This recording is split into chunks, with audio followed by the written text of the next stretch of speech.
Bonjour à tous et aujourd'hui on est parti pour les 5 actus immanquables de la semaine du 9 au 15 décembre, 100% sport, 100% français.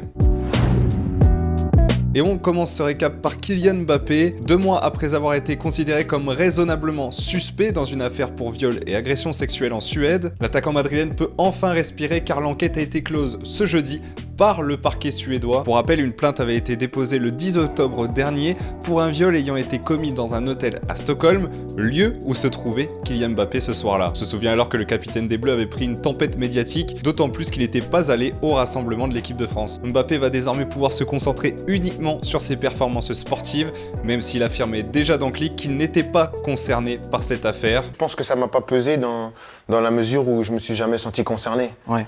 Donc c'est quelque chose qui m'a pas pesé. D'autres choses peuvent te peser quand tu es dans le vif du sujet, mais sur des choses où tu te sens pas concerné, c'est des choses qui te pèsent pas. On passe maintenant au handball et plus particulièrement l'Euro féminin 2024. Et malheureusement pour nos Bleus, c'est un véritable échec. Quelques mois après avoir été vice-championne olympique lors des Jeux de Paris 2024, l'équipe de France avait à cœur d'obtenir une nouvelle médaille, voire même mieux, un titre européen. Mais rien ne s'est passé comme prévu. Vendredi, elle recevait le Danemark en demi-finale de l'Euro. Défaite 24-22, une défaite même cuisante puisqu'elles n'ont pas existé de la première à la 60e minute. Pour se rattraper, elles pouvaient encore espérer décrocher la médaille de bronze dans la petite finale qui les opposait à la Hongrie, qu'elles avaient déjà battue quelques jours plus tôt. Et comme il y a 2 ans en Slovénie, ce sera donc la médaille en chocolat pour nos Bleus, après une défaite 25-24 d'un seul petit but dans les dernières minutes, face à des Hongroises plus que jamais déterminées à décrocher cette médaille. L'année se termine ainsi sans titre pour les filles de Sébastien Gardiou, lui qui avait la lourde tâche de succéder à une légende, Olivier Crumbles. La justice argentine s'est prononcée et ce sera donc un non-lieu dans l'affaire Gégou-Oradou. Les 2 rugbymen internationaux, Oscar Gégou et Hugo Oradou, étaient visés dans une enquête pour viol aggravé, mais selon les mots de la juge argentine Eleonora Arenas, l'acte était consenti, aucun crime n'a été commis et il ne fait aucun doute qu'ils sont innocents. Il faut rappeler que le scandale avait éclaté lors de la tournée estivale du 15 de France en Argentine. Les 2 joueurs de 21 ans étaient inculpés de viol aggravé pour des faits présumés remontant à la nuit du 6 au 7 juillet dernier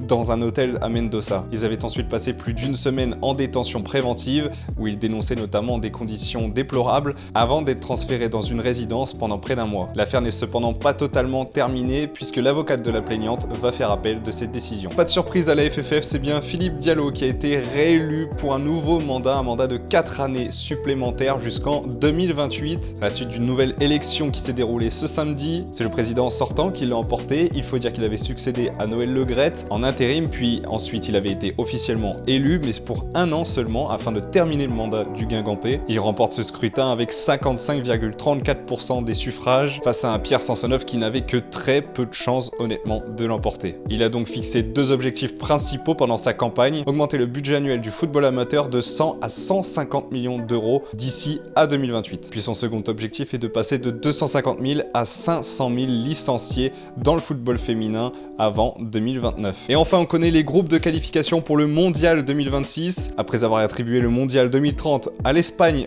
au Maroc et au Portugal, ainsi que le Mondial 2034 à l'Arabie Saoudite, la FIFA a organisé le tirage au sort pour les prochains groupes de qualification et les Bleus ne sont pas totalement encore sûrs de leur groupe. En réalité, tout va dépendre du quart de finale de Ligue des Nations qui va se dérouler début 2025 face à la Croatie. Il existe 2 scénarios. Si les Bleus l'emportent face à la Croatie, alors ils seront dans le groupe D avec l'Azerbaïdjan, l'Ukraine et l'Islande. Mais s'ils s'inclinent face aux Croates, alors ils seront reversés dans le groupe F avec la République tchèque, le Monténégro, les îles Féroé ainsi que Gibraltar. Voilà, c'est tout pour les immanquables de cette semaine. On se retrouve la semaine prochaine. D'ici là, abonnez-vous pour ne rien rater des prochains sujets.